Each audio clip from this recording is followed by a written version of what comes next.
Hello from San Sebastian, Spain. We just got in last night. We're on the northern coast of Spain. We're on the very top of the country. When we arrived in our room, we got the news that President Trump has issued a travel ban for all flights from Europe into the U.S. So everything was ringing off the hook, texts and messages, and there was lots of confusion. All of the major U.S. news was politicizing everything, so they just had scary stories of people trying to figure out how to get home and everything. It didn't really help us out. So we've had to kind of piece together what the facts are and what airline companies are doing, what car rental companies are doing, and then kind of how our plans are going to fit into it. The first thing is the travel ban was not for U.S. citizens, so it's for non-U.S. citizens from Europe. All travel for the next 30 days is canceled. Our flight is actually beyond 30 days, so if things improved, that flight would still be there. The issue is that we're in northern Spain, and our flight takes off from Barcelona, which is in southern Spain. The restriction goes into effect literally right now as we sit here, so it was basically a 24-hour notice, so that's why everyone's scrambling. So the idea that there's even flights available or anything else today is completely unreasonable. We can't get down there. It'll take us a couple days, 2-3 days even to drive down there super fast. So there was no way we're able to meet the travel restriction piece of it. For us, the choice becomes, does it make sense to cancel everything we're doing and get back to the U.S., or does it make sense to kind of stay here, make some changes to our plans and our behaviors, but kind of ride this thing out? Ultimately, we decided to stay, and we're going to ride it out for the next 30 days. But we are going to change how we do things once, how we approach cities, where we're going to go, and how we're going to behave once we're there. So in Spain, they've gone to a level 2. At a level 3, they start shutting down public transportation. They haven't done that yet, but they have. We were in Madrid a week ago, and the museums we saw are all shut down now. They're not open. The football matches are shut down. Schools. The city of Madrid is starting to shut things down, and you're seeing more of that around Spain. The Canary Islands and Mallorca have been on quarantine. We're in northern Spain, which isn't too bad, and we're heading to the northwest part, which I don't see any reports there. And it's a more rural area of Spain. So our plan is to monitor the stuff every day and to see what kind of changes there are, and then to kind of continue on with our journey. But we're going to avoid the large cities and public transportation, and we're also going to avoid crowds. So that won't be the exact experience that we were thinking about Spain, but it's a happy medium for us. We actually like smaller crowds and the country environment and that type of thing. So in a lot of ways, it'll help us. The other piece is we have our own rental car, so that's actually a blessing. We have our little coronavirus protection. We're not on public transports or trains. So we'll continue to use that as our primary means of travel around Spain and into Portugal. We checked on Portugal, and they have like 60 cases, so they're starting to get a few. Portugal has shut down flights in and out of Italy, but other than that, they haven't made huge changes. One of the issues is if we try to scramble and get home, it's like, well, what do we do when we get home? We don't have a home. We live in a box on a truck, and if we went to family, both her parents and my parents are in their 70s and 80s, so the idea that we're going to travel from an infected area to our families doesn't really make sense for us to expose them to that kind of thing.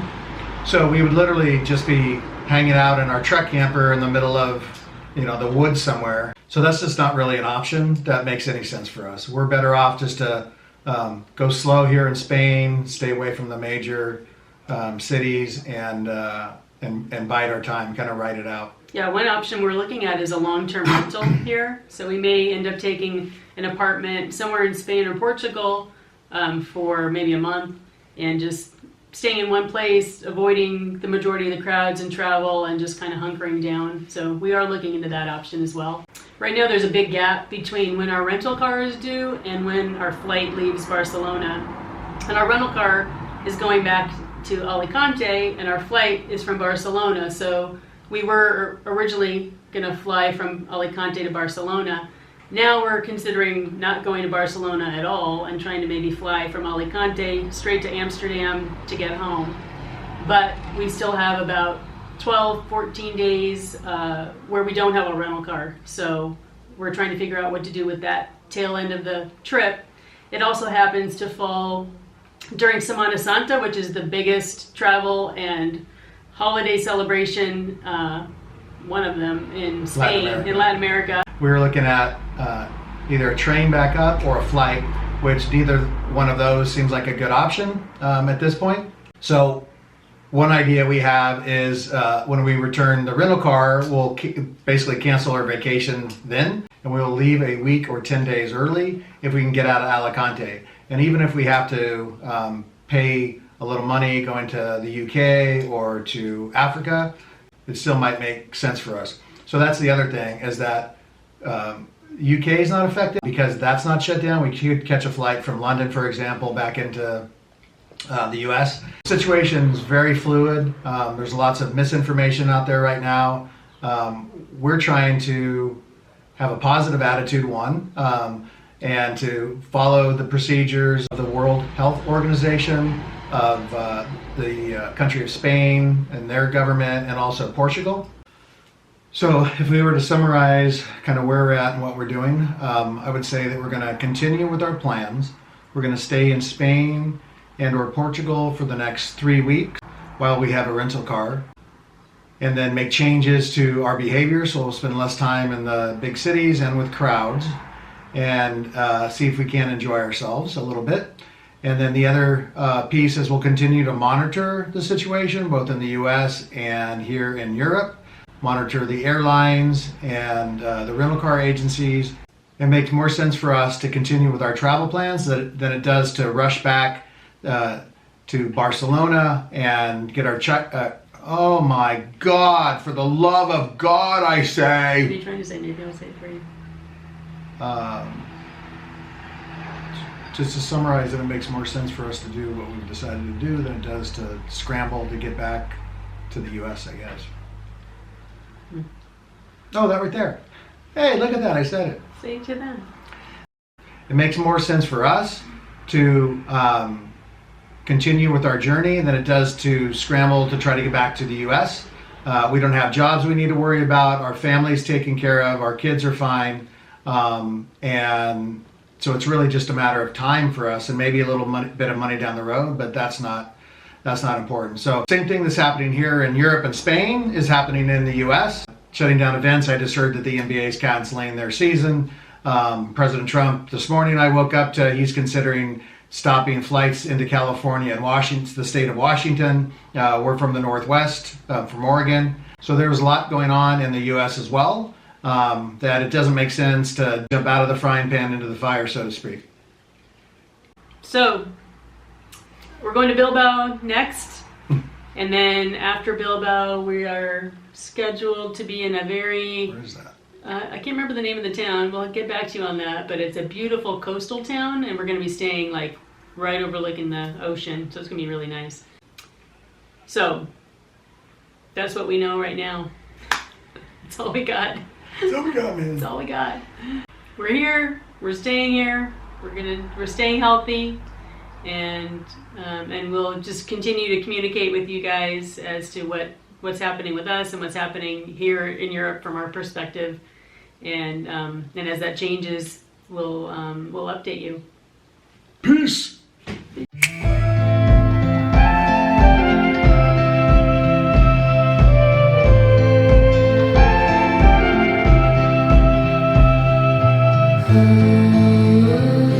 So go ahead and leave it. I don't know what's on your mind, and there's no way I can fix it. But you're also leaving me behind.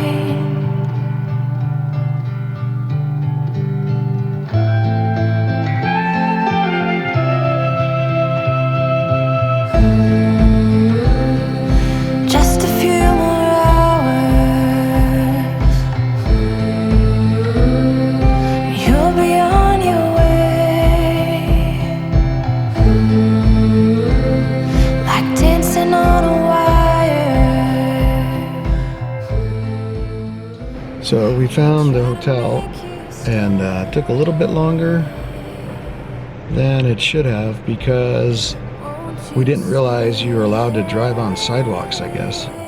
So they have the regular roads, and then they have these small narrow roads between buildings that are that look more like sidewalks than they do roads, but apparently people drive on them. At first glance, you can't tell. There's chairs and lampposts and everything else out in the middle of them, so it looks a little like a sidewalk, not a road. So we had to go around and around and around until we finally called the hotel, and they told us no, drive on the sidewalks.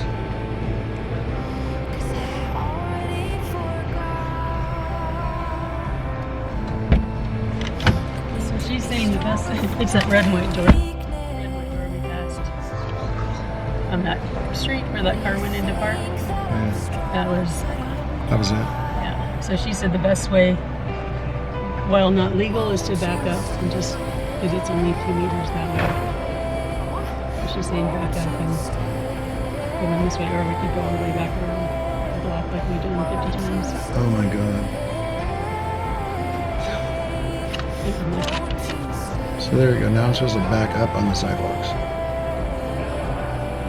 Okay, we made it to Bilbao. We checked into our room, and now we're heading to the Guggenheim, aka gonna contract the coronavirus.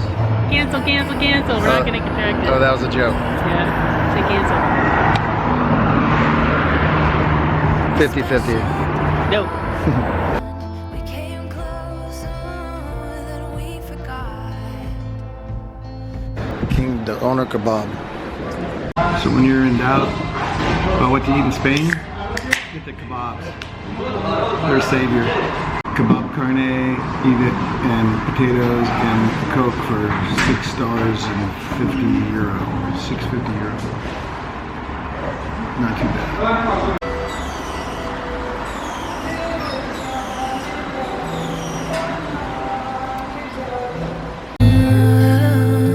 Yeah, we forgot. Won't you stay? Won't you stay? Won't you stay? Won't you stay?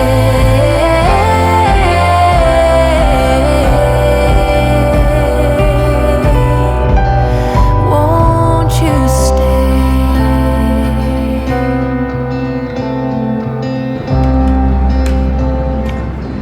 How you press the elevator button when there's a coronavirus by Gina Lannon.